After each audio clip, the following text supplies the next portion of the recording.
Hello नमस्कार विद्यार्थियों, आप सभी का स्टडी अलर्ट के डिजिटल प्लेटफॉर्म पे हार्दिक स्वागत है। आशा करता हूं कि आप सभी की जो पशु परिचर की जो तैयारी है वो एकदम शानदार और जबरदस्त चल रही है। आप सभी को पता है स्टडी अलर्ट पे आपकी जो पशु परिचर भर्ती की जो रेगुलर क्लासेज है वो आपकी हो रही है। एक बार फिर से हम आपके बीच में इंपॉर्टेंट क्लास है वो लेकर आ गए हैं। आज हम राजस्थान जीके की आपके लिए जो इंपॉर्टेंट क्लास है वो लेकर आए हैं। आज हम राजस्थान जीके के अति महत्वपूर्ण प्रश्न देखेंगे, जैसे आपके राजस्थान जीके में कला, संस्कृति, भूगोल, इतिहास, इन सभी के इंपॉर्टेंट क्वेश्चन देखेंगे जो आपके एग्जाम में आने के लायक है। देखो विद्यार्थियों, आपको क्या करना है, क्लास को एकदम बिना स्किप के एंड तक देखना है और एंड तक आपको देखने बाद कमेंट करके बताना है कि आपको क्लास कैसी लगती है। अगर आप क्लास को एकदम अच्छे से कंप्लीट देख लेते हो ना बिना स्किप किए, तो आप खुद कमेंट करके बोलोगे सर जी क्लास में मजा आ गया, क्योंकि क्लास में इंपॉर्टेंट क्वेश्चन डाले गए जो आपके सीधे सीधे एग्जाम में आ सकते हैं।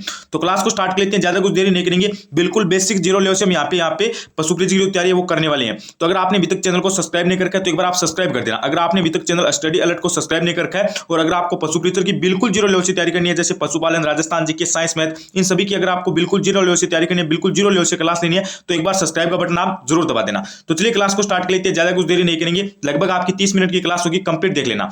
क्लास को स्टार्ट करने से पहले बताता हूं, अगर आपको नोट्स नहीं मिले हैं तो आप इन नंबर पे मुझे मैसेज कर देना। लगभग 5000 प्लस विद्यार्थियों को नोट्स मिल गए हैं, बिल्कुल फ्री में आपको नोट्स मिल रहे हैं, कोई भी आपको यहाँ पे शुल्क नहीं देना है। करना क्या है, 90 24 31 48 58 9024314858 पे पशु परिचर स्टूडेंट के नाम से मैसेज करना है। आपको यहाँ पे भूगोल, कला, संस्कृति, इतिहास, गणित, विज्ञान, इन सभी के बिल्कुल फ्री में, एक भी आपको नहीं देना है। अगर आपके पास पशु परिचर का कोर्स नहीं है, अगर आपके पास पशु परिचर की बुक नहीं है और अगर आप भी पशु परिचर की तैयारी करना चाहते हो तो मैं आपको नोट्स प्रोवाइड करूंगा। करना क्या है, व्हाट्सएप पे मैसेज करना है और बोल देना कि सर जी ग्रुप में जोड़ दो, मैं आपको ग्रुप में जोड़ दूंगा और नोट्स प्रोवाइड करा दूंगा। लगभग 5000 स्टूडेंट को प्रोवाइड करा चुका हूं, अगर आपको भी लेने तो आप मैसेज कर देना। चलो क्लास को स्टार्ट कर लेते हैं, ज्यादा कुछ देरी नहीं करेंगे। सबसे पहला प्रश्न देखो आपकी स्क्रीन के सामने आ गए। देखो विद्यार्थियों, आप ये मत सोचना कि मैं हर वीडियो में क्यों बोल रहा हूं। देखो मैं आपसे एक भी रुपया नहीं ले रहा हूं, आप ये मत सोचना कि मैं हर मेरे फायदे के लिए बोल रहा हूं। किसी भी विद्यार्थी को पूछ लेना मैंने नोट्स का एक भी रुपया लिया क्या है, बिल्कुल भी एक रुपया नहीं लिया, बिल्कुल फ्री में दे रहा हूं। एक भी रुपया आपको नहीं देना है, मेरा फायदा नहीं हो रहा है, आपका फायदा हो रहा है, इसलिए मैं आपको बार बार वीडियो में बोल रहा हूं जो न्यू स्टूडेंट है, ताकि उनको भी पता चले कि आपको हमारे यहाँ पे आपको स्टडी अलर्ट की तरफ से बिल्कुल फ्री में नोट्स है वो दिए जा रहे हैं। तो एक बार आप मैसेज कर देना। नंबर मैं आपको वापस बता देता हूं, क्लास को हम स्टार्ट कर लेंगे उसके बाद। नंबर आपके ये रहेंगे, एक बार जितने भी विद्यार्थी क्लास देख रहे हैं वो सारे के सारे इन नंबर पे आप मुझे व्हाट्सएप मैसेज कर देना, 90 24 31 48 58। चलो क्लास को स्टार्ट करते हैं। सबसे पहला क्वेश्चन देखो, आपको बिल्कुल बेसिक से मैं पढ़ाऊंगा। सबसे पहला क्वेश्चन क्या है कि वर्तमान राजस्थान का गठन कब किया गया था। ये देख लो, आपका एक तो हिस्ट्री से इंपॉर्टेंट है, ये ज्योग्राफी से भी इंपॉर्टेंट है, यानी इंपॉर्टेंट प्रश्न आपका। प्रश्न क्या करे, वर्तमान राजस्थान का गठन कब किया गया था। 1 नवंबर 1952 को, 30 मार्च 1950 को, 1 नवंबर 1956 को, 1 नवंबर 1950 को। तो वर्तमान राजस्थान का गठन कब किया गया था, इसमें गुरुजी आपका हो जाएगा 1 नवंबर 1956 को। सी ऑप्शन आपका राइट हो जाएगा। और 1 नवंबर 1956 को क्या हुआ था, राजस्थान का एकीकरण हुआ या फिर वर्तमान राजस्थान का गठन हुआ था। और 1 नवंबर 1956 को राजस्थान में किसका विलय हुआ था, यानी राजस्थान के अंदर कौन सा मिल हुआ था, अजमेर। अगर आपको पूछ ले कि अजमेर का राजस्थान में विलय कब हुआ, तो आप क्या बताओगे, 1 नवंबर 1956 को हुआ। चलो अगला प्रश्न देखते हैं। अगला प्रश्न आपका क्या करें, हर्ष की पहाड़ियां और रघुनाथ की जो पहाड़ियां, सॉरी हर्ष की पहाड़ियां और जो रघुनाथगढ़ है, ठीक है, वो आपके किस जिले में स्थित है। हर्ष की पहाड़ियां और आपकी जो रघुनाथगढ़ चोटी है वो आपकी किस जिले में है, नीम का थाना में है, सीकर में है, कोटपुतली बहरोड में है, या फिर इनमें से कोई नहीं। वेरी वेरी इंपॉर्टेंट प्रश्न आपका ज्योग्राफी से। तो हर्ष की पहाड़ियां और रघुनाथगढ़ ये आपका किस जिले में है, ये आपका सीकर जिले में है। ऑप्शन नंबर कौन सा राइट हो जाएगा, ऑप्शन नंबर आपका बी राइट हो जाएगा। ये बात आपको ध्यान रखनी है। एक विद्यार्थी आपको यहाँ पे मैं बताता हूँ, अगर आपको पूछ लिया जाए राजस्थान का स्थापना दिवस, अगर आपको पूछ लिया जाए कि राजस्थान का स्थापना दिवस क्या है या फिर राजस्थान स्थापना दिवस कब मनाया जाता है, तो आप क्या बताओगे, 30 मार्च को। ये भी बात आपको साथ में ध्यान रखनी है। और राजस्थान का गठन कब हुआ था, वर्तमान राजस्थान का, तो यह आपका हुआ था 1 नवंबर 1956 को। यह भी बात आपको साथ में ध्यान रखनी है। अगला प्रश्न देखो, उसके बाद अगला प्रश्न आपका क्या करे कि राजस्थान में सबसे अधिक वर्षा वाला स्थान कौन सा है। राजस्थान में सबसे अधिक वर्षा वाला स्थान पूछा है। देखो क्वेश्चन में कंफ्यूज मत होना, क्वेश्चन आपका क्या करे, राजस्थान में अधिक वर्षा वाला स्थान पूछा है, ना कि जिला। यहाँ पे जिला नाम नहीं है, यहाँ पे क्या नाम है गुरुजी, यहाँ पे स्थान है। तो स्थान बताना है कौन सा है, माउंट आबू सिरोही है, झालावाड़ है, गोरम घाट पहाड़ है, या फिर मुकुंदरा की पहाड़ियां है। राजस्थान में आपका अधिक वर्षा वाला स्थान कौन सा है, अभी माउंट आबू है। अधिक वर्षा वाला आपका स्थान कौन सा है गुरुजी, माउंट आबू है। और माउंट आबू आपका कौन से जिले में आता है, माउंट आबू आपका गुरुजी सिरोही में आता है। कहां पर आता है, सिरोही के अंदर। और अगर आपको सर्वाधिक वर्षा वाला या फिर सबसे अधिक वर्षा वाला जिला पूछे तो झालावाड़ बता देना। जिला आपका कौन सा है गुरुजी, जिला तो झालावाड़ है। और स्थान कौन सा आपका, स्थान गुरुजी माउंट आबू है। दोनों में कंफ्यूज मत होना। अगला प्रश्न देखो, उसके बाद अगला प्रश्न आपका क्या करे कि भैंसरोडगढ़ चित्तौड़गढ़ से बिजोलिया बेलवाड़ा तक का जो क्षेत्र है वो क्या कहलाता है। ये देख लो, आपका इंपॉर्टेंट प्रश्न भी। यहाँ पे देखो भाई, आपको क्या बोला है, भैंसरोडगढ़ चित्तौड़गढ़ है ना, भैंसरोडगढ़ कहाँ पर है, चित्तौड़गढ़ के अंदर है। और वहां से लेकर बिजोलिया कहाँ पर है, भीलवाड़ा, बिजोलिया भीलवाड़ा तक का आपका जो क्षेत्र है वो क्या कहलाता है, क्वेश्चन को ध्यान से पढ़ो, आसान भाषा में समझो कि भैंसरोडगढ़ से लेकर बिजोलिया तक का आपका जो क्षेत्र है वो क्या कहलाता है, लसाड़े का पठार, बोराट का पठार, या फिर गिरवा, या फिर आपका उपरमाल का पठार। इंपॉर्टेंट प्रश्न भैया आपका, क्या है, इंपॉर्टेंट प्रश्न है। तो ये आपका किस नाम से जाना जाता है, तो इसमें गुरुजी आपका ऑप्शन में कौन सा राइट हो जाएगा, डी राइट हो जाएगा, यानी उपरमाल के पठार के नाम से। ठीक है, ये बात आपको ध्यान रखनी है। भैंसरोडगढ़ से लेकर बिजोलिया भीलवाड़ा तक का आपका जो क्षेत्र है वो किसके नाम से जाना जाता है, उपरमाल के पठार के नाम से जाना जाता है। अगर आपको पूछ ले कुंभलगढ़ से गोगुंदा के बीच का जो क्षेत्र है, कुंभलगढ़ से लेकर, एक मिनट मेरी बात आप ध्यान से सुनो, कुंभलगढ़ और गोगुंदा, ठीक है, कुंभलगढ़ और गोगुंदा का जो मध्य का क्षेत्र है, या फिर कुंभलगढ़ से लेकर जो गोगुंदा के बीच का क्षेत्र है, यानी इनके जो बीच का क्षेत्र है वो किस नाम से जाना जाता है, वो आपके बोराट के पठार के नाम से जाना जाता है। दोनों में कंफ्यूज मत होना, बोराट का पठार किसे कहा जाता है, कुंभलगढ़ से लेकर गोगुंदा के बीच का क्षेत्र, और उपरमाल का पठार किसे कहा जाता है, भैंसरोडगढ़ से लेकर बिजोलिया का क्षेत्र। चलो अगला प्रश्न देखो, अगला प्रश्न आपका क्या करे कि राजस्थान में सबसे बाद में सूर्य अस्त और सूर्य उदय और सूर्यास्त किस जिले में होता है, राजस्थान में सबसे बाद में आपका पूछा कहां पर होता है, जैसलमेर, और एक आपका दे रखा है धौलपुर, एक आपका दे रखा है गंगानगर, एक आपका दे रखा है बांसवाड़ा। तो सबसे बाद में कहां पर होता है ये बात आपको बतानी है। तो इसमें आपका राइट क्या हो जाएगा, तो ये थोड़ा सा आपका ज्योग्राफी से बिल्कुल बेसिक लेवल से क्वेश्चन है, इंपॉर्टेंट है। क्वेश्चन क्या करे कि राजस्थान में सबसे बाद में सूर्य उदय और सूर्य अस्त है, ये किस जिले में होता है। क्वेश्चन को ध्यान से पढ़िए कि राजस्थान के अंदर जो आपका सूर्य है, ठीक है, वो सबसे बाद में कहां पर उसका उदय होता है, या फिर कहां पर सबसे पहले उगता है और कहां पर वो सबसे पहले अस्त होता है, ये बताना है। तो इसमें आपका हो जाएगा जैसलमेर के अंदर। ध्यान रखना, जैसलमेर के अंदर सूर्य है वो सबसे पहले तो नहीं होता है, सबसे बाद में होता है, और सबसे पहले ही आपका उदय होता है, और सबसे बाद में आपका उदय होता है, और सबसे बाद में आपका अस्त होता है। कंफ्यूज मत होना, एक बार आप वापस समझो, जैसलमेर के अंदर आपका सूर्य है ना, वो सबसे आपका बाद में होता है उदय, और सबसे बाद में आपका अस्त होता है। तो आप बोलोगे सबसे पहले कहां पर होता है, सबसे पहले आपका धौलपुर के अंदर होता है। ठीक है, सूर्य उदय राजस्थान में सबसे पहले कहां पर होता है भाई, धौलपुर के अंदर होता है। और सूर्य उदय राजस्थान में सबसे पहले कहां पर अस्त होता है, धौलपुर के अंदर होता है। अस्त भी धौलपुर में होता है सबसे पहले, और उदय भी धौलपुर के अंदर होता है। और जैसलमेर है, इसमें देखो सूर्य उदय सबसे बाद में होता है, और सूर्य अस्त ये भी बाद में होता है, यानी सूर्य उदय भी बाद में होता है और सूर्य अस्त भी बाद में होता है। दोनों में कंफ्यूज मत होना। अगला प्रश्न देखो, अगला प्रश्न आपका क्या करे कि मध्य अरावली क्षेत्र की ऊंची चोटी कौन सी है। मध्य अरावली क्षेत्र की जो ऊंची चोटी है वो आपको बतानी है कौन सी है। जरगा है, बेराट है, तारागढ़ है, अचलगढ़ है। तो मध्य अरावली की आपकी जो ऊंची चोटी है वो कौन सी हो जाएगी, तारागढ़ हो जाएगी गुरुजी। ठीक है, कौन सी है भाई, तारागढ़ चोटी है। ऑप्शन नंबर आपका सी राइट हो जाएगा। उसके बाद जरगा चोटी कहां पर है, जरगा चोटी आपकी उदयपुर जिले के अंदर है। जरगा चोटी कहां पर है, उदयपुर के अंदर है। ठीक है, अगला प्रश्न देखो, अगला प्रश्न आपका क्या कह रहा है कि राजस्थान की अंतर्राज्यीय सीमा की कुल लंबाई 4850 किलोमीटर है। यह किन राज्यों के साथ क्रम से सर्वाधिक व न्यूनतम है। अब आप सभी को पता है राजस्थान की स्थलीय सीमा कितनी है भाई, 6920 है, आप सभी को पता है। अंतर्राज्य कितनी है, 4850 है, और अंतर्राष्ट्रीय कितनी है, 1017। यहां तक आप सभी की बात क्लियर है। लेकिन प्रश्न में क्या पूछा है कि जो अंतर्राज्य है ना 4850, ठीक है, वो आप सभी को पता है, तो उसमें सबसे अधिक व सबसे न्यूनतम किस राज्य के साथ है सीमा, ये बतानी है, क्रम से बतानी है। क्रम से यानी सबसे पहले हमें सर्वाधिक बतानी है, उसके बाद हमें न्यूनतम बतानी है। तो सर्वाधिक आपको पता है गुरुजी किसकी है, मध्य प्रदेश की है, और न्यूनतम आपकी किसकी है, पंजाब की है। तो ऑप्शन नंबर हमारा कौन सा राइट हो जाएगा, ऑप्शन नंबर आपका बी राइट हो जाएगा। यानी सर्वाधिक व न्यूनतम का आपका क्रम से ऑप्शन कौन सा हो जाएगा, बी हो जाएगा। अगर आपको पूछ लिया जाए कि मध्य प्रदेश के साथ कितनी लगती है, तो आप क्या बताओगे, 1600, और पंजाब के साथ कितनी लगती है, 89। ये बात आपको ध्यान रखनी है। अगला प्रश्न देखो, अगला प्रश्न आपका क्या कह रहा है कि निम्न में से किस जिले को डांग की रानी कहा जाता है। ये देख लो, इंपॉर्टेंट प्रश्न भी, डांग की रानी।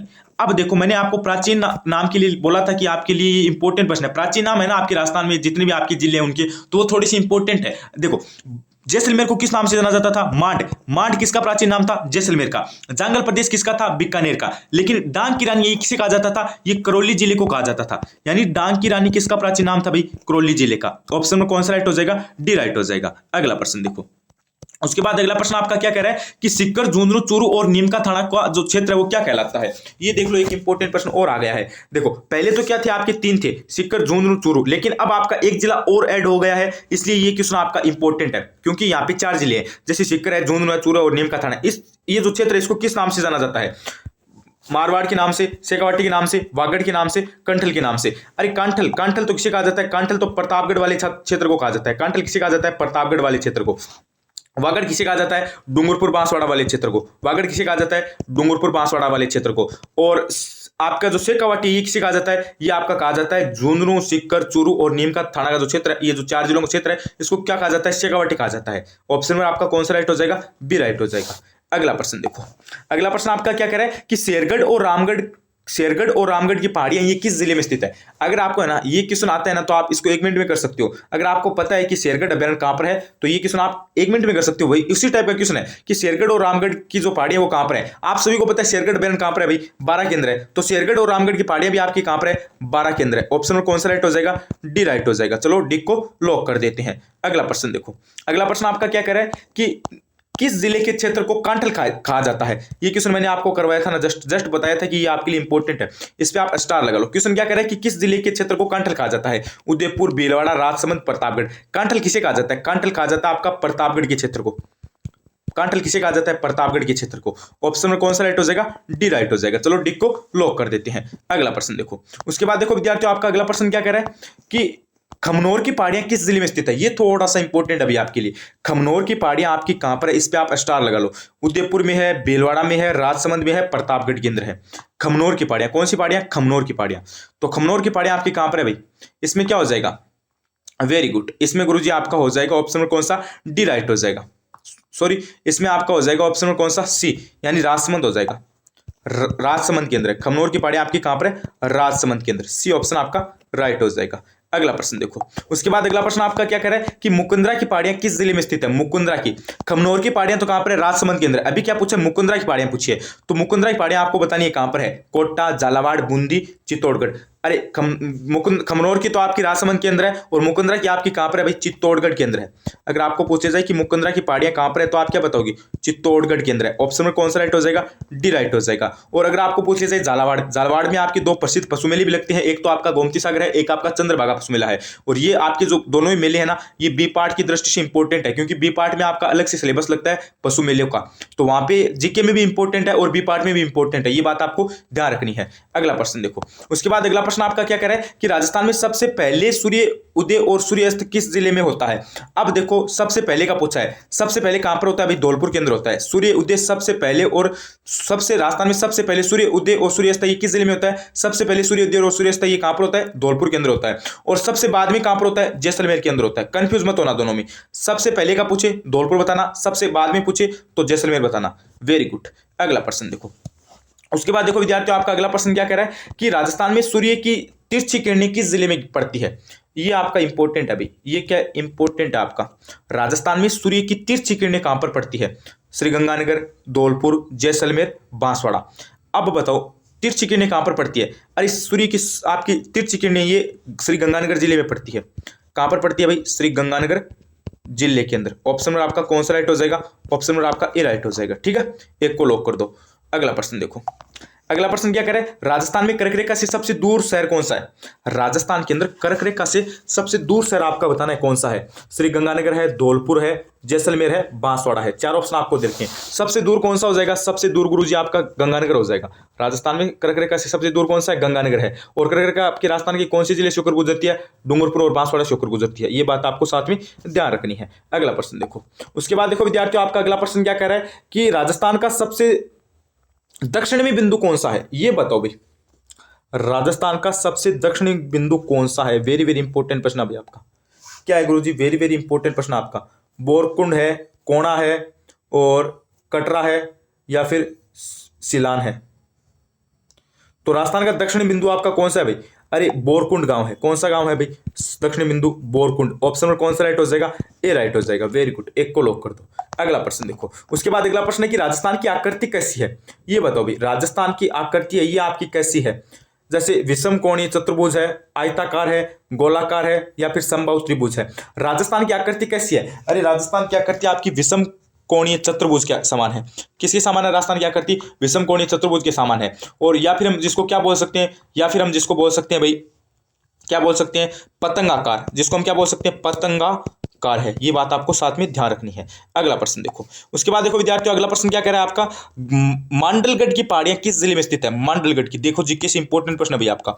मांडलगढ़ की पहाड़ियां पूछी आपसे कहां पर है, उदयपुर, भीलवाड़ा, सलम्बर, प्रतापगढ़। तो मांडलगढ़ की पहाड़ियां कहां पर हो जाएगी आपकी, वेरी गुड। तो ये गुरुजी आपकी हो जाएगी भीलवाड़ा के अंदर।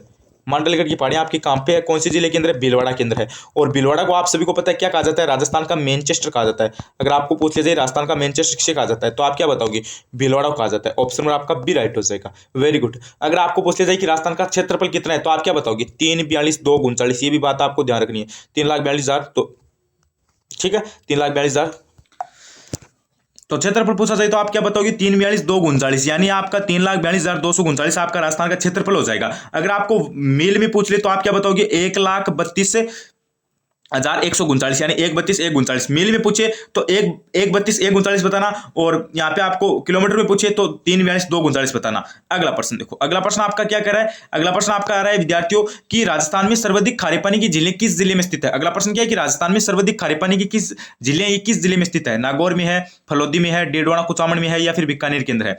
तो सर्वाधिक आपकी जो खारे पानी की जिले ये कहां पर हो जाएगी भी, डेडवाना कुचामन के अंदर हो जाएगी। कहां पर हो जाएगी, डेडवाना कुचामन के अंदर। ऑप्शन नंबर कौन सा राइट हो जाएगा, बी राइट हो जाएगा। चलो बी को लॉक कर देते हैं। अगला प्रश्न देखो, उसके बाद देखो विद्यार्थियों आपका अगला प्रश्न क्या कह रहा है, चावंड है ये वर्तमान में किस जिले में स्थित है। ये थोड़ा सा इंपॉर्टेंट प्रश्न है भैया आपका। चावंड आप सभी को पता है महाराणा प्रताप की राजधानी थी, ठीक है। महाराणा प्रताप ने अपनी जो राजधानी वो किसे कहां पर स्थापित की, या फिर महाराणा प्रताप ने अपनी जो राजधानी वो कहां पर बनाई, तो आप क्या बताओगे, चावंड के अंदर। अब चावंड वर्तमान में आपका कहां पर है, ये बात आपको बतानी है। उदयपुर के अंदर है, राजसमंद के अंदर है, सलुम्बर में है, या फिर इनमें से कोई नहीं। तो इसमें आपका क्या हो जाएगा, वेरी वेरी इंपॉर्टेंट प्रश्न है भैया, आप इस पे स्टार लगा लो, क्योंकि कर्मचारी चयन बोर्ड हर एग्जाम में पूछता है कि महाराणा प्रताप ने अपनी राजधानी कहां पर बनाई, तो आप क्या बताओगे, चावंड के अंदर। अब चावंड आपको पता होना चाहिए कहां पर है, तो चावंड गुरुजी आपका कहां पर है, सलुम्बर के अंदर है। चावंड आपका कहां पर है, सलुम्बर के अंदर है। और सलुम्बर आपको पता है किससे अलग होकर बना है, सलुम्बर गुरुजी आपका उदयपुर से अलग होकर बना है। सलुम्बर किस जिले से अलग होकर बना है, उदयपुर से अलग होकर बना है। ये भी बात आपको साथ में ध्यान रखनी है। और महाराणा प्रताप है, ठीक है, इन्होंने हल्दी घाटी का युद्ध कब लड़ा था, 1576 के अंदर लड़ा था। ये बात आपको ध्यान रखनी है। और हल्दी घाटी का जो प्रसिद्ध युद्ध का मैदान है आपका, वो किस जिले में है, वो आपका गुरुजी राजसमंद जिले के अंदर है। वो भी बात आपको साथ में ऐड करनी है। हल्दी घाटी का प्रसिद्ध युद्ध का मैदान है, ये किस जिले में है, तो आप क्या बताओगे, राजसमंद के अंदर है। अगला प्रश्न देखो, अगला प्रश्न क्या कह रहा है कि राजस्थान का ताजमहल जसवंत थड़ा किस जिले में है। वेरी वेरी इंपॉर्टेंट प्रश्न है। आप सभी को पता है राजस्थान का ताजमहल किसे कहा जाता है, अरे राजस्थान का ताजमहल कहा जाता है जसवंत थड़ा को। अब जसवंत थड़ा आपका कहां पर है, जोधपुर के अंदर है भाई। जसवंत थड़ा आपका कहां पर है, जोधपुर के अंदर है। और जसवंत थड़ा का निर्माण किसने करवाया था, सरदार सिंह ने करवाया था। अगर आपको पूछ लिया जाए एग्जाम की दृष्टि से इंपॉर्टेंट है भाई, जसवंत थड़ा का निर्माण किसने करवाया, तो आप क्या बताओगे, सरदार सिंह ने करवाया था। अगला प्रश्न देखो, उसके बाद देखो विद्यार्थियों आपका अगला प्रश्न क्या कह रहा है कि शुष्क वन अनुसंधान केंद्र की स्थापना ये किस जिले में की गई। ये थोड़ा सा इंपॉर्टेंट प्रश्न है आपका। शुष्क वन अनुसंधान केंद्र की स्थापना किस जिले में की गई, जोधपुर ग्रामीण, फलोदी, बीकानेर। तो शुष्क वन अनुसंधान से आपकी संस्था है ये क्या है, काजरी। तो इसकी स्थापना ये कहां पर की गई, तो इसकी स्थापना गुरुजी आपकी जोधपुर के अंदर की गई। ऑप्शन नंबर कौन सा राइट हो जाएगा, ऑप्शन नंबर ए राइट हो जाएगा। यानी शुष्क वन अनुसंधान केंद्र की स्थापना कहां पर की गई, किस स्थान पर की गई थी, जोधपुर के अंदर। Very good. अगला प्रश्न देखो, उसके बाद अगला प्रश्न आपका क्या कह रहा है कि सूर्य नगरी के नाम से राजस्थान के किस जिले को जाना जाता है। वेरी वेरी इंपॉर्टेंट प्रश्न है भैया आपका, वेरी वेरी इंपॉर्टेंट प्रश्न है। आप जल्दी से कमेंट करके बताओ कि सूर्य नगरी के नाम से राजस्थान के कौन से जिले को जाना जाता है। इस पे आप क्या कर लो गुरुजी, स्टार लगा लो। जैसे जोधपुर को, जोधपुर ग्रामीण को, बालोतरा को, फलोदी को, चार ऑप्शन आपको दे रखे हैं। तो सूर्य नगरी के नाम से किसे जाना जाता है, अरे सूर्य नगरी के नाम से गुरुजी जोधपुर को जाना जाता है। सूर्य नगरी के नाम से किसे जाना जाता है, जोधपुर को। ऑप्शन में कौन सा राइट हो जाएगा, ए राइट हो जाएगा। एक को लॉक कर दे क्या, बिल्कुल एक को लॉक कर दो। अगला प्रश्न देखो, उसके बाद देखो विद्यार्थियों आपका अगला प्रश्न क्या कर रहा है कि राज्य में संभागों एवं जिलों की संख्या क्रम से कितनी है। ये थोड़ा सा इंपॉर्टेंट प्रश्न है आपका। राजस्थान में वर्तमान में संभागों एवं जिलों की संख्या बतानी है आपको कितनी है। 6 और यहाँ पे 30 है, 10 और 50 है, 6 एवं 32 है, एवं 7 एवं 30 है। तो राजस्थान में आपके जिले कितने हैं वर्तमान के अंदर, अरे गुरुजी 50 है। और संभाग कितने हैं, 10 है। तो आप इसको ऐसे ध्यान रखो, जिलों की संख्या कितनी है भाई, जिलों की संख्या गुरुजी 50 है, और संभागों की कितनी है, 10 है। तो क्रम से कितनी हो जाएगी आपकी, संभाग पहले नाम दे रखा है तो पहले आपकी 10 आ जाएगी, उसके बाद जिले बाद में दे रखे तो जिले 50 हो जाएंगे। यानी वर्तमान में कितनी है जिलों और संभागों की क्रम से संख्या, तो ये गुरुजी आपकी 10 एवं 50 हो जाएगी। तो ये तो आपके इंपॉर्टेंट प्रश्न थे भाई। अभी मुझे आप पहले ये बताओ क्लास आपको कैसी लगी, ठीक है।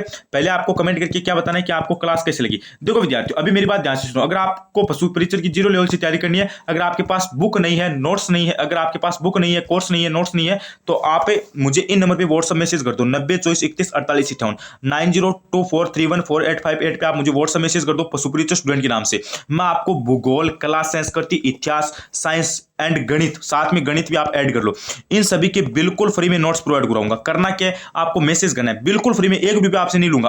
आप ऐसा मत सोचना कि सर जी हमसे पैसे लेंगे, 1 भी रुपया नहीं लूंगा। काफी जगह आपसे 200 रुपये ले जा रहे हैं, काफी जगह आपसे 300 रुपये ले जा रहे हैं, लेकिन मैं आपको बिल्कुल फ्री में प्रोवाइड कराऊंगा। करना क्या है, 9024314858 पे आपको मैसेज करना है और आपको मैसेज क्या करना है, सर जी मैं पशु परिचर का स्टूडेंट हूँ, मुझे आप ग्रुप में जोड़ दो और नोट्स प्रोवाइड करवा दो, मैं आपको नोट्स चाहिए प्रोवाइड करवा दूंगा।